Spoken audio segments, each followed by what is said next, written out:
Hey, what's up, mortals? It's FalonEcho here with a new video for you. Welcome to Season 1, Part 7 of What If Deku Became an Android.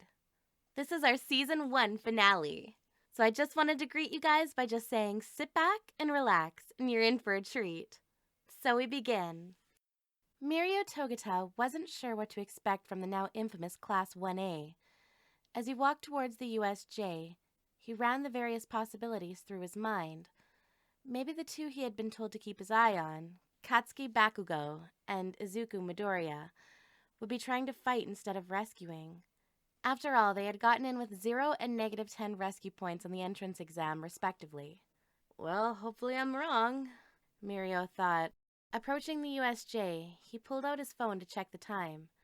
To his surprise, he didn't get any service. Maybe the towers are having issues, he thought, opening the door to the USJ.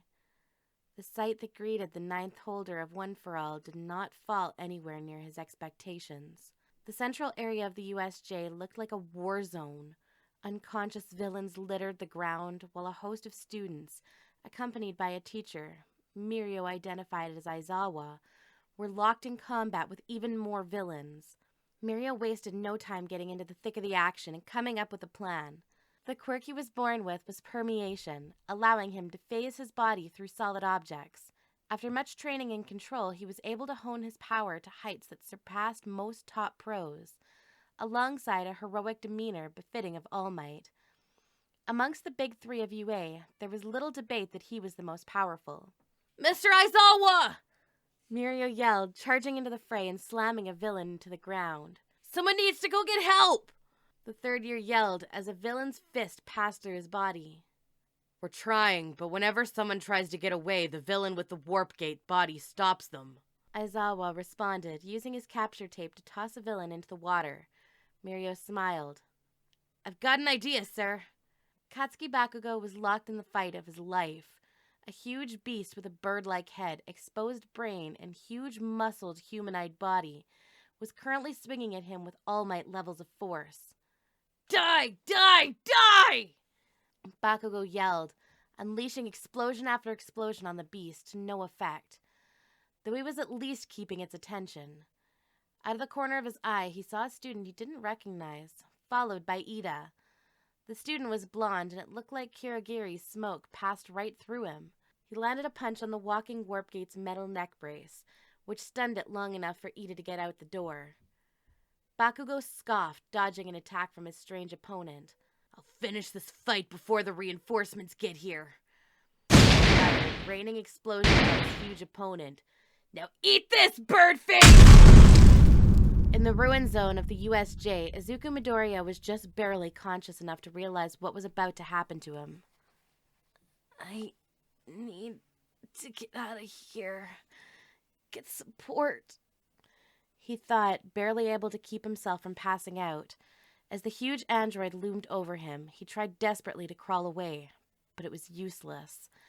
The villain's foot loomed over Deku, as he prepared to crush the boy's head beneath him. Deku's frantic attempts at crawling were getting him nowhere. Then, just as the android's foot descended, Izuku was flung across the lobby of the building. Suyu Asui, barely able to stand, had used her long, flexible, and surprisingly powerful tongue to pull Izuku out of the way moments before his head would have been crushed by Android 16. "Izuku, run," the frog girl managed to say. Izuku managed to bring himself to his feet. He was beaten and battered, but not tired. As he realized his lack of any kind of physical exhaustion, a realization began creeping up on Izuku. "You are a distraction," Android 16 said. "I was programmed to remove distractions," he added before dashing towards Asui. Izuku could only watch as the massive opponent grabbed Asui by the tongue, started swinging her like a wrecking ball, slamming her into every wall and pillar he could. The girl wasn't nearly as durable as Izuku, and it was clear that the broken bones outnumbered the unbroken ones on her body. Izuku tried to charge energy in his right arm for a Justice explosion, but instead of energy, a wave of pain hit his arm and dropped him to his knees. His right arm was broken, his ribs were fractured or broken, and his head was aching like nothing he'd ever felt before. But as he watched Android 16 toss Suyu into the air before dunking her back to the ground just like a huge villain had done to him, something in Izuku changed. Android 16 looked down at Suyu Asui. Her limbs were at weird angles, eyes closed and tongue hanging out, laying in a pool of blood. "Distraction removed," he said, turning his head towards Izuku. A kick in the face greeted him, and amazingly, it did something. Android 16, who had held an overwhelmingly physical advantage for the entire fight, was pushed back by the kick, very nearly knocked over. "Punch me, throw me, kick me, beat me. I don't care," Izuku said. Android 16 watched as the boy's arms seemed to glow, his eyes emanating an aura of power that 16 had not thought possible in the boy. "But I said you wouldn't hurt my friends, and you did. I failed. I broke my word, and I failed as a classmate. I failed as a hero." Izuku clenched his fists. 16 simply stood and listened, curious as to what the boy would say. "Heroes don't fail! Heroes protect those they promise to protect!" The Greenette yelled. "If I want to be a hero, I need to be strong enough to do the same!" At this, Izuku charged Android 16 at the same speed he had before. 16 tried to hit him, Izuku dodging, but this time Izuku fought back. Ducking a hook, Izuku threw a strong strike with his good arm, pushing 16 back before delivering a volley of rapid-fire kicks on the hulking robot. Izuku hadn't gained power from this rage. He'd simply gained the mentality required to use his power. "I don't know why and I don't know how, but I can't get tired. I don't have a limit to my stamina," Izuku realized as he landed blow after blow on the android. This realization allowed Izuku to break the mental chains that held him back. He could throw every punch with all his might, put all of his power into every move. All of the most minute motions could be performed with every ounce of his strength. He could charge every justice attack with all the energy he could muster, and he didn't need to worry about getting tired out from charging too much energy too fast. Going all out like this would be impossible with the constraint of limited stamina, but as he had realized, he was not a victim of this. Not to mention the sheer adrenaline pumping from his rage at watching a classmate get brutalized, shifting his mind off the excruciating pain in his body entirely. A well-timed jumping dodge put Izuku's foot at Android 16's head level, and he threw a kick, sending the machine careening backwards. To Izuku's frustration, his attacks were not damaging the green-armored android. They were affecting him, but it didn't seem to be doing any significant damage. As 16 charged him, Izuku put every ounce of energy he could muster into his left arm, unleashing a new move. "Justice Flash Barrage!" he yelled as he fired a rapid-fire volley of Justice Flashes, pushing 16 back. Izuku dashed towards his opponent, intending to follow up.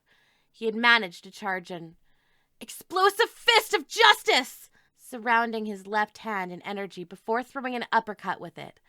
Android 16 was tossed into the air. "Taste of your own medicine!" Deku yelled as he executed a jumping front flip, angled so that his foot landed on 16's head, sending him crashing into the ground. 16 recovered in no time, and Izuku was hit in his injured midsection by a strong hit from the android before the boy could follow up. "He hasn't gotten any weaker. I can't afford to take these hits. I can ignore pain, but another hit like that in my midsection will be too damaged for me to move," he thought. Already, any movement making use of muscles in his midsection was difficult and painful. Well, everything was painful. Deku didn't have long to think before Android 16 was in front of his face.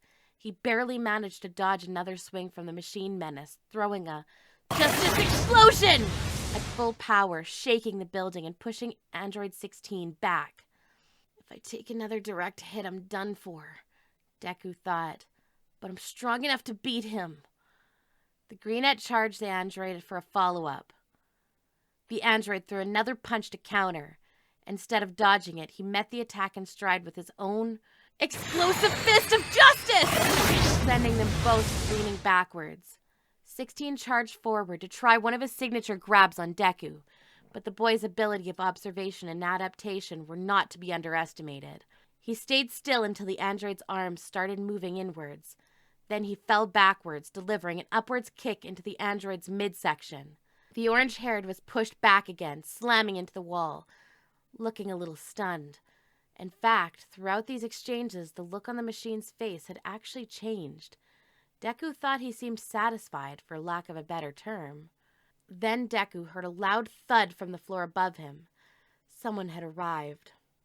No matter if this is another villain or a hero, I need to finish this fight, he thought, painstakingly lifting his right arm and gritting his teeth as searing pain shot through the limb at the slightest energy charge.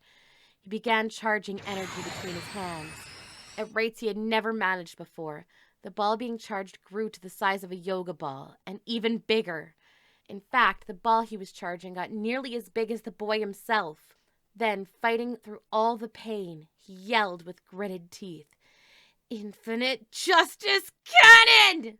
A massive beam of energy, big enough to swallow Izuku whole should he find himself on its receiving end, shot out of the energy ball. Android 16 put up his hands to block it.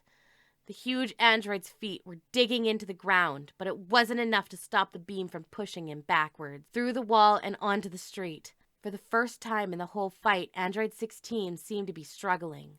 As Izuku was firing the beam, he noticed it seemed to be weakening. The android's feet were no longer carving into the street as he was pushed back, as though something was obstructing the flow of the Justice Cannon. Then Izuku saw an all-too-familiar fist, though notably missing a body and an upper arm behind it, pushed through his beam and into his face. As he was flung backwards, stopping the beam, he saw what happened. The first was rocket-propelled, and it seemingly launched out of Android 16's very arm. His theory was confirmed as it flew back towards its owner, who used the other arm to fit it back in. His strongest attack was countered, but Deku wouldn't give up because of some measly flying fists. Charging towards his opponent, the Green-Out was able to dodge both fists that the large armored android launched from his arm. But Deku wasn't able to dodge the powerful energy attack that fired out of his arm stumps, which Deku now saw had holes in them. "Those look like my attacks," Deku thought, alarms ringing in his mind as he was thrown into a wall by the force. What does that even mean? But the boy had no time to ponder on this, as another volley of energy attacks scarily similar to his own Justice Barrage flew towards him. A Justice Barrier was formed around Izuku, and it was barely able to absorb the energy blasts. How? Was the only thought in Izuku's mind, overpowering all else. The android and student then played a dodging game, firing energy attacks and dodging each other's blasts. But in his panic over the similarity between his and the android's, he'd forgotten something. The android's fist suddenly slammed into Izuku from behind on their way back to their owner, bending the boy's spine like a rope, rocketing him toward the android. The fists arrived into their sockets seconds before Izuku arrived in front of the Android 16. In a single swift motion, the android grabbed the boy out of the air, then slammed him into the ground. Izuku was immobilized. The slam had hit his midsection, not to mention the 2 consecutive hits he had taken to the back. He saw the android take off his fists, yellow energy with texture indistinguishable from his own attacks charging in the stump cannons. "Hell's Flash!" the android yelled. All Izuku saw was white. From the pain or the attack he didn't know before losing consciousness. This video is sponsored by Adobe. Adobe is redefining the digital experience through game-changing innovations that shape the next generation of storytelling. Adobe makes it easy to create, edit, and share digital documents securely, allowing you to collaborate and communicate across devices. Adobe Photoshop is your go-to application for faster graphics editing and digital art as a whole. At We the Celestials, all our thumbnails across every channel are created with Adobe Photoshop. Adobe Premiere Pro is a timeline-based and non-linear video editing software application that is versatile and easy for beginning and master editors. Finally, Adobe After Effects is the industry standard tool for digital visual effects, motion graphics, and compositing applications used in post-production. Many of our voice actors, audio editors, and video editors, myself included, use Premiere Pro and After Effects to produce these high-quality videos. Click the link in the description to start creating now, and thank you to Adobe for sponsoring this video. Dr. Giraud watched from above, Momo Yaoyorozu slung over his shoulder, as the ground floor was raised by the force behind the hell's flash, leaving only a crater. Without wasting any time, he leapt out of the building before the rest of it collapsed.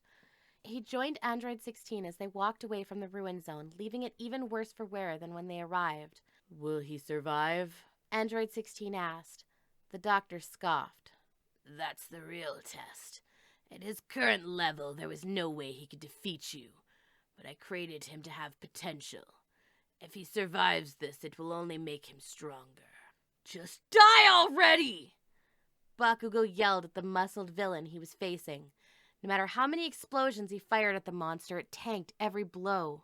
Blondie, can you hit a little harder? Bakugo asked Mirio angrily. The two blondes had joined forces against the bird-faced villain soon after Ida went to call for help. You're not doing much either, though. And you're a blondie, too! Mirio replied as the villain's fist swung at him to no effect. The fist passed through him like he was a ghost. Bakugo backflipped over the villain, releasing a powerful explosion as Mirio's fist glowed gold and slammed into its beak. The two silently coordinated another attack until they heard a raspy voice yell, "Get back here!" The two students turned their heads to look at the man that seemed to be the leader of the swarm of villains. He had been locked in combat with Isawa, and neither seemed to have a decisive advantage over the other. The doctor did what he wanted to do, and he was right. The Nomu is useless if it can't even finish off two brats, he said. If anything, he sounded like a whiny brat. The warp gate man was standing by his side now. I understand. In that case, let's... Before the villain could finish his sentence, the doors of the USJ were flung wide open. I am here! An all too familiar voice boomed mightily. It was All Might, and the majority of the pro heroes staffing UA. Before the hand-covered man could escape with his warp gate associate, pro hero, and Class 1B's homeroom teacher, Vlad King was able to trap the smoky man by immobilizing his neck brace. Ida had informed the heroes of the warp gate's weakness, having seen Mirio use it to get him out of the USJ. After a short scuffle with a few of Ectoplasm's projections, the hand-covered man retreated behind the bird-faced villain, apparently called Nomu. So you decided to show up, huh? The villain leader said, looking around him. He had lost control of the situation. His ragtag group of villains was being rounded up. Kirigiri was immobilized, and the injured UA students were being taken care of. 13 was also rushed away immediately, having been gravely injured in battle, with it not being her specialty as a rescue hero.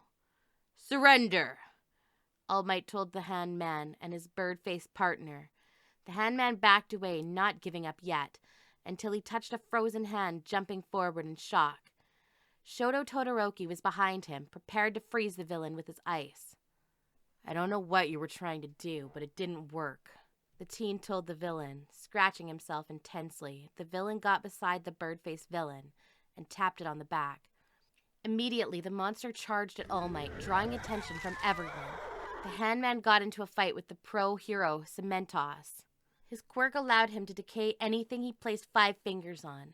The villain was surprisingly skilled, among the 3 only threats in the crowd of villains gathered at the courtyard, besides the Warp Gate and Birdface. While the handman fought, the Birdface fought just as hard, trading blows evenly with All Might himself. "Sir, send him to me!" Mirio called. Bakugo and Todoroki looked at him surprised. "And you two, get ready!" The third year added. "What do you want me to do?" Todoroki asked. "He has regeneration, so we're gonna get past that," Mirio said. "You guys seem smart. You should know what to do. And Blondie, you'll like your part," Mirio added. "Don't call me Blondie, ghost boy!" Bakugo yelled at Mirio. "I trust you, young Togata," All Might yelled, and the 3 students saw the Nomu flying towards them. Mirio waited as the villain came flying down from the sky. As the bird-faced beast got close, he used his quirk to put his arm through the villain, before solidifying it for a second. This was an insanely risky maneuver, but it managed to put a hole in the Nomu's chest. Seconds after, Mirio reactivated his quirk to withdraw his arm. Ice froze the inside of the hole, preventing the Nomu from regenerating immediately. Todoroki hadn't missed a beat. "Time for you to die, Birdface!" Bakugo yelled, launching himself towards the Nomu.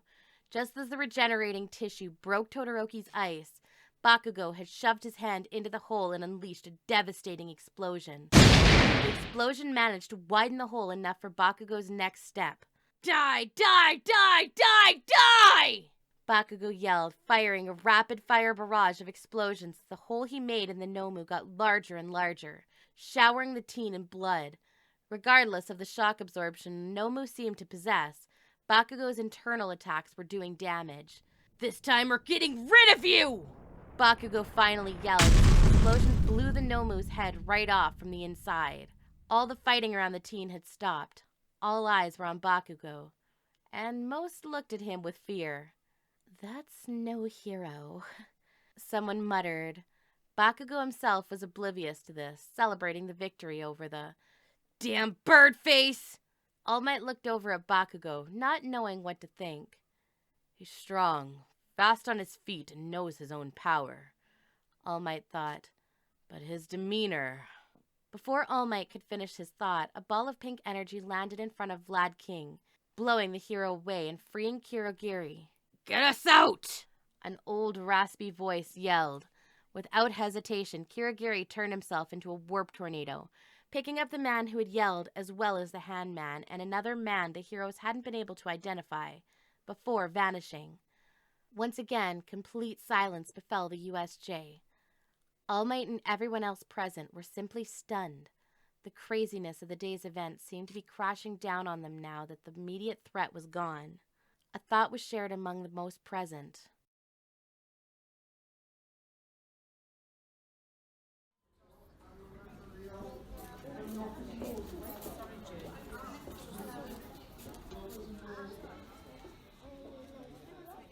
What's happening? Kyokajiro's eyes shot open.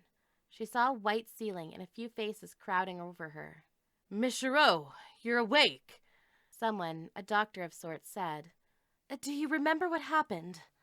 Another doctor asked. "What happened?" Jiro wondered. Everything was fuzzy. She closed her eyes, trying to block out the distractions presented by the faces and lights. Then it hit her. The memory, as vivid as though she was there once more, played in her mind.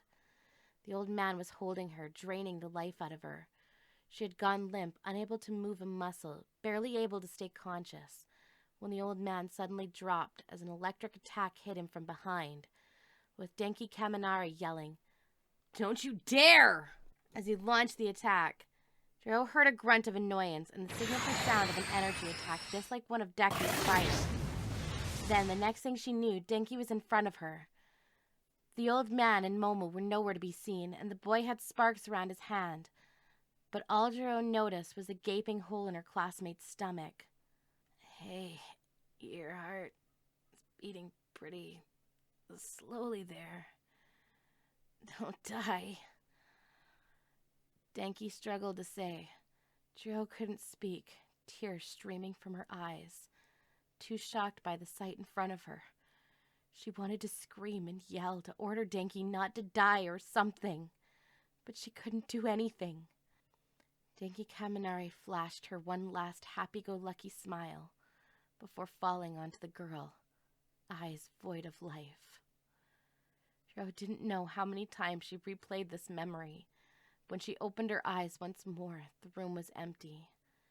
Her mind was empty too, save for the crushing guilt and anger, coupled with sadness and despair, that replaced every other thought in her mind. Vaguely, the girl was able to hear some discussion from outside. She heard her name mentioned. Thinking quickly, the girl extended her earlobe and plugged the jack into the wall, listening in on the conversation behind it. Like a defibrillator for her, saving her life. And from the data we collected, young Kaminari did this with his mortal wounds. The greatest of honors shall be presented to his memory, for as much as it's worth. A voice she vaguely recognized as Principal Nezu said, "Those honors aren't worth a thing, and neither am I. But at least titles didn't kill anyone," Jiro thought. A hero whose weakness got her friends killed. I wonder if that's an award. "What about the other one?" A voice the girl recognized as All Might asked. Momo Yaoyorozu is officially listed as missing. Momo Yaoyorozu is officially listed as missing. But there isn't much hope. In fact, search and rescue has stopped. Jiro pulled out her earphone jacks from the wall, clutching her fists. A sob escaped her and she buried her face in her pillow as they overwhelmed her. I'm not a hero. If I just listened to my parents, if I just stuck with music instead of trying to be a hero, they might have lived. If someone like Deku was there instead of me, things could have gone differently, she thought. And this train of thought wouldn't leave her mind, invading every thought and memory. Kyokajiro did not believe she deserved to survive when Denki and Momo hadn't, let alone continue classes at UA. Eventually, Jiro's sobbing had her tired enough to let her fall into an uneasy sleep. And in her dreams, she made another realization. It was as if her subconscious was connecting the dots.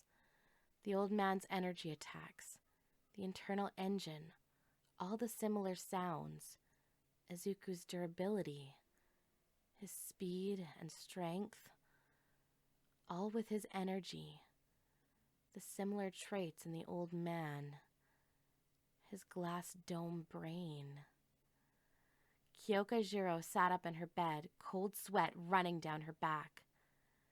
Izuku Midoriya was a cyborg. Thank you all for indulging yourself in all this information thus far. I hope you enjoyed it. Now, there are a few more things that I'd like to go over before the video ends.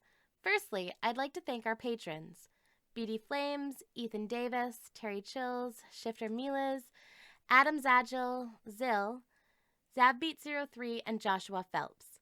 Secondly, I'd also like to thank all of our YouTube members, Toya Costa, Rob the King, Sith Lord 906, CF2364 and Knuckles, Remu Tempest, Angel Juarez, Donald C. Stewart, Bryant Greer, and Demonized Fox. Thirdly, if you're in the mood for some great storytelling, We the Celestials has you covered. Our We the Celestials, My Hero Academia, and Naruto What If channels retell the story of their namesake anime with a twist. Check it out if you're interested. Fourthly, on behalf of We the Celestials, I'd like to thank everyone involved in today's excellent content production. Their details can be found in the description below. Lastly, if you're interested in what we do here at We the Celestials, I'd like to extend an invitation to join the team. The only caveat is that we only accept members from 16 years or older to join our crew. You can sign up for whichever category fulfills your interest by joining the recruitment Discord using the link in the description below. We're always looking for members to join us. Well, that's it from us from today's video. So thank you all for watching and have a great day.